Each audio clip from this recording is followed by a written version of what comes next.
দেশ জুড়ে আন্দোলন হচ্ছে। এই আন্দোলন হওয়াটা স্বাভাবিক, অত্যন্ত প্রয়োজন। আমরাও আন্দোলনের জন্যে সব মানুষকে আহ্বান জানিয়েছি, কিন্তু অল ইন্ডিয়া মুসলিম পার্সোনাল ল বোর্ড ইতিমধ্যেই নির্দেশ দিয়েছেন যে শান্তিপূর্ণ আন্দোলনের জন্যে। আমি আপনাদের কাছে অনুরোধ করব যে যারা যারা রাস্তায় নেমে আন্দোলন করছেন তারা এখনই রাস্তায় না নেমে অবশ্যই আপনারা সভা সমাবেশ করুন। মাঠে, ময়দানে, ঈদগাহে আপনারা রাস্তার পাশে সমাবেশ করুন, কিন্তু এখনই রাস্তায় নামবেন না।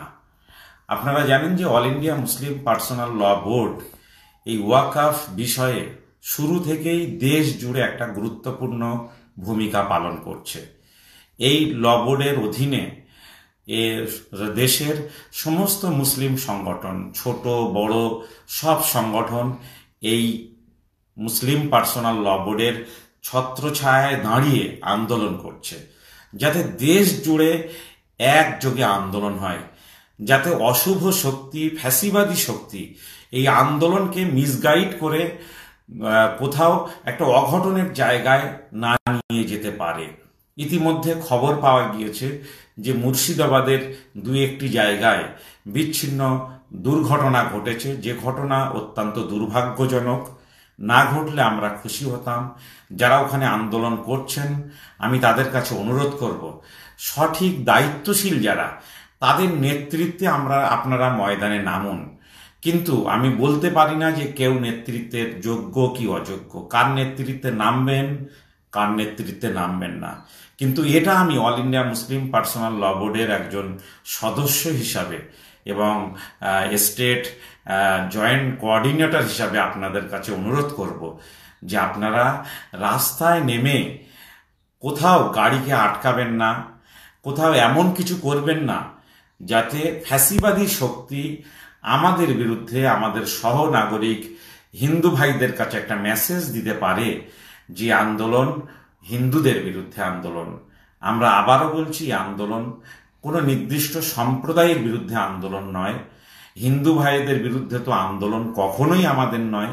আমরা চাই যে আমাদের অধিকারকে বিগত দিনের মতো সুরক্ষিত রাখার জন্যে, যে অধিকারগুলো হিন্দু ভাইরা মন্দিরের ক্ষেত্রে পায় সেই একই অধিকার মসজিদের ক্ষেত্রেও ছিল। কিন্তু আপনারা শুনেছেন যে মসজিদের ক্ষেত্রে অধিকারগুলোকে ছিনিয়ে নেওয়া হয়েছে, মন্দিরের ক্ষেত্রে সে অধিকারগুলো বহাল রাখা হয়েছে। আমরা চাই এদেশ ধর্মনিরপেক্ষ দেশ, মন্দির মসজিদ সবার জন্য একই কানুন থাকবে, সবার ধর্ম পালনের স্বাধীনতা থাকবে। কিন্তু আমাদের প্রতি এই যে অবিচার করা হচ্ছে এর বিরুদ্ধেই আন্দোলন হচ্ছে। আপনারা জানেন যে আগামী 26শে এপ্রিল শনিবার কলকাতায় ব্রিগেডে এক ঐতিহাসিক সমাবেশের ডাক দিয়েছে অল ইন্ডিয়া মুসলিম পার্সোনাল ল বোর্ড। ইতিমধ্যে আমরা সমস্ত সংগঠনের কাছে অনুরোধ জানিয়েছি যে আপনারা এই সমাবেশে শান্তিপূর্ণভাবে আসুন, সফল করুন। কিন্তু বিচ্ছিন্নভাবে কোনো জনগোষ্ঠীকে নিয়ে কিছু ভাই তারা রাস্তায় নেমে যাচ্ছেন। অনুগ্রহ করে বলছি, হতে পারে এর মধ্যে ফ্যাসিবাদী শক্তির কোনো ষড়যন্ত্র থাকতে পারে, যাতে করে আপনি কৃষক ভাইদের মতো আন্দোলনটা দিল্লি পর্যন্ত নিয়ে না যেতে পারেন, যাতে এই আন্দোলনটা বাংলার মধ্যেই শেষ হয়ে যায়, যাতে এই আন্দোলনের বিরুদ্ধে অন্যদেরকে আবার লেলিয়ে দেওয়া যায়, পুলিশকে লেলিয়ে দেওয়া যায়। আইনের যে নিয়ম আছে সেই নিয়মের ফাঁদে পড়ে আপনি যাতে নিজে ক্ষতিগ্রস্ত না হন। তাই বলবো যে আন্দোলন আপনারা যা করবেন তা অবশ্যই শান্তিপূর্ণভাবে করবেন। যখন রাস্তায় নামতে আপনাদের বলা হবে, অল ইন্ডিয়া মুসলিম পার্সোনাল ল বোর্ড যখন বলবেন যে আপনারা রাস্তায় নামুন, তখন আপনারা রাস্তায় নামবেন। যতক্ষণ রাস্তায় নামতে না বলা হচ্ছে ততক্ষণ আপনারা সভা সমাবেশ করুন, মাঠে ময়দানে করুন।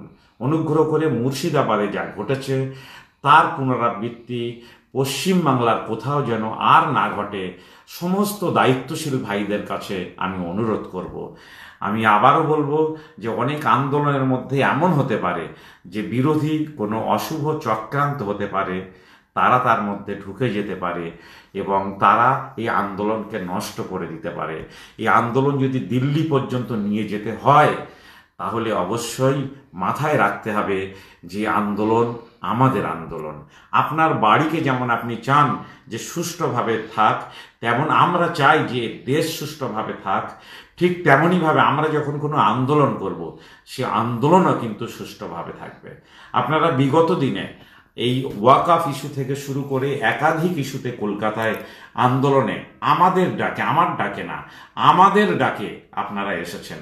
কোথায় গাড়ি রাখবেন, কোথায় কোন রাস্তা দিয়ে মিছিল সমাবেশ স্থলে পৌঁছাবে, কিভাবে কোথায় বসবেন, সবটাই কিন্তু আপনারা বলতে পারবেন না যে কোথাও কোনো বিঘ্নতা তৈরি হয়েছে। আমরা পুলিশের সহযোগিতা নিয়ে সমস্ত পরিষেবা বিগত দিনেও দিয়েছি, আগামী ২৬ তারিখেও যাতে সমাবেশ সুষ্ঠুভাবে হয়। আপনারা তো বিগত দিনে নানা রাজনৈতিক দলের সভা সমাবেশ সুষ্ঠুভাবে করেছেন, কিন্তু মুসলমানদের সংগঠনের নামে যখন কলকাতায় আসেন তখন কেন সমাবেশগুলো সুষ্ঠু থাকে না? এর পিছনে কিন্তু কোনো অশুভ চক্র কাজ করতে পারে। আপনারা তো দায়িত্বশীল মানুষ, এক ইমামের পিছনে আল্লাহু আকবার বলে দাঁড়িয়ে যাওয়া মানুষ। আপনারা তো দেখেছেন মক্কা মুকাররমায় আরাফাতের ময়দানে ৫০ লক্ষ ১ কোটি পর্যন্ত মানুষ তারা আল্লাহর ডাকে সেখানে সম্পূর্ণ নীরবতা পালন করে নামাজ আদায় করে। আমরা তো সেই জাতি। তাহলে আজকের আমাদের কাছ থেকে অন্যদের কাছে বিশৃঙ্খলার কোনো ছবি তারা পাওয়ার সুযোগ পাচ্ছে কেন? গদি মিডিয়া চাইবে যে কোথাও একটু টাওয়ার জ্বালিয়ে দিন, কোথাও একটা কুশপুতুল পুড়িয়ে দিন, আমরা ছবি করব। আপনি দেখবেন সেই ছবিটা নিয়ে ওরা ওদের স্টুডিওতে বসে মুসলমানদের নাম ধরে গালিগালাজ করবে। সেইটা আমরা শুনে ব্যথিত হচ্ছি। আবারও বলবো, আপনারা শান্তিপূর্ণ আন্দোলন করবেন। আজকের আমাদের কলকাতায় আমরা আবারও বসছি, যারা নেতৃস্থানীয় তারা, আমরা আপনাদের একটা হেল্প ডেস্ক নাম্বার দেব কয়েকটা। আপনারা যেখানে যা করবেন সেই নাম্বারে যোগাযোগ করে পরামর্শ নিয়ে তারপরে আপনারা পুলিশকে জানিয়ে অবশ্যই সভা করবেন। পুলিশকে না জানিয়ে, পুলিশের বিরুদ্ধে, পুলিশের ব্যারিকেড ভেঙে কোনোভাবেই রাস্তায় নামবেন না। আমি আবারও বলবো, আমাদের অনুরোধগুলো আপনারা মেনে চলুন। এ কাজ আমার একার নয়, এ কাজ আপনারও একার নয়, এ কাজ সমগ্র জাতির কাজ। তাই ঐক্যবদ্ধভাবে, সম্মিলিতভাবে নিজেদের ভ্রাতৃত্বকে মজবুত করে এই বিপদ থেকে যাতে আমরা উদ্ধার হতে পারি, সেই টার্গেট নিয়েই কিন্তু এই কাজ করতে হবে। আমরা যদি কৃষক বন্ধুদের মতো করে দিল্লি পর্যন্ত পৌঁছাতে পারি, তাহলে ইনশাল্লাহ কামিয়াব হব। এমন কাজ আপনারা করবেন না যে আন্দোলন মুর্শিদাবাদের মধ্যেই শেষ হয়ে যাবে, যে আন্দোলন কলকাতাতেই শেষ হয়ে যাবে, এমনটা যেন না হয়। সবাই ভালো থাকুন, আমাদের পেজ ফলো রাখুন। আমরা আবারও জানাচ্ছি কি আপডেট ঘটছে, সে বিষয়গুলো নিয়ে আপনাদের সামনে আসছি ইনশাল্লাহ।